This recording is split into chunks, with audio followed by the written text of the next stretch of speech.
బత్తి సుబ్బారావు గారు మంత్రి జిల్లాకి ఏకైక మంత్రి అండి.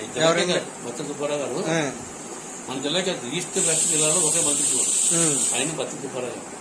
ఈ 2 జిల్లాలు లీడ్ చేసి చూడాడు వెంగళ గారు సీఎం ఉన్నప్పుడు. తర్వాత జిల్లాలో కాపులు ప్రజలు ఎక్కువైపోయి ఈ కాపు కమ్యూనిటీ నుంచి ఎవరు కావాలని చెప్పేసి ఆయన అన్నప్పుడు పల్లా వెంకటరావు గారు ఒక ఆయన మళ్ళీ మంత్రి తీసుకున్నారు.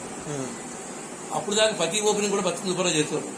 పల్లా వెంకటరావు అప్పుడు దాకా కాపులందరూ సుబ్బారావు గారు దిగేవారు.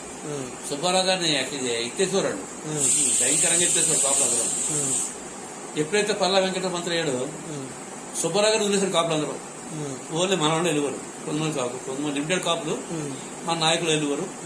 ఆయనతో మాట్లాడే అప్పుడు చాలాసార్లు సుబ్బారావు గారు నేను చెప్పాం చూసారు నిన్నదాకా పరిస్థితి ఎలా ఉందో. ఏరి నిన్న మీకు కూడా తిరిగి కాపులు వెళ్ళి కూడా అడుగువాను. మేము చదివేసాను, చదువుతున్న స్టూడెంట్ కదా. ఆ తర్వాత పల్లా వెంకటరావు గారు ఓపెన్ చేద్దామని చాలా ప్రయత్నం చేస్తాం. అంబేద్కర్ భవన్ ఫస్ట్ బిల్డింగ్ కట్టారు. ఆ బిల్డింగ్ ఓపెనింగ్ కి ఆ గవర్నమెంట్ నుంచి సుబ్బారావు గారు శాంక్షన్ ఇచ్చి డబ్బులు చేయించారు గవర్నమెంట్ నుంచి. ఆ బిల్డింగ్ అయిపోయిన తర్వాత ఓపెనింగ్ చాలా కాలం పట్టలేదు. మేము కలెక్టర్ గారికి డిఎస్డబ్ల్యూ కూడా చెప్పడం జరిగింది సుబ్బారావు గారిని పిలిచి చేద్దామని చెప్పి. అలా డిలే అయిపోయింది. అలాగే తర్వాత ఏంటంటే ఎవరు చెప్తారు పల్లా వెంకటరావు గారి ఓపెనింగ్ అన్నారని. అప్పుడు చాలా మానసికంగా చాలా ఇబ్బంది పడ్డాం.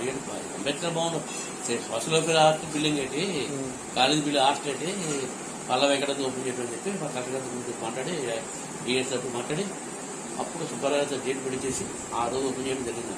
ఆయన కూడా చెప్పాం సుబ్బారావు గారికి ఏమన్నా పల్లా వెంకటరావు ఓపెన్ చేస్తారట బాబు, hostel building Palla Venkata social welfare art building Palla Venkatarao garu open చేయడం పెట్టి అని చెప్పి అయితే డేట్ తీసుకుని ఆ డేట్ ప్రకారం మీటింగ్ పెడితే అప్పుడు దివిసమ్మ అర్థం చనిపోవడం జరిగింది. అలా పొలం అయిపోయింది దేశం రాష్ట్రం. బత్తి సుబ్బారావు ఏంటంటే మంత్రి అప్పుడు కోఆపరేటివ్ మంత్రి. రెండు జిల్లాలకి చాలా కాలం అయిపోయా మంత్రి. ఓకే.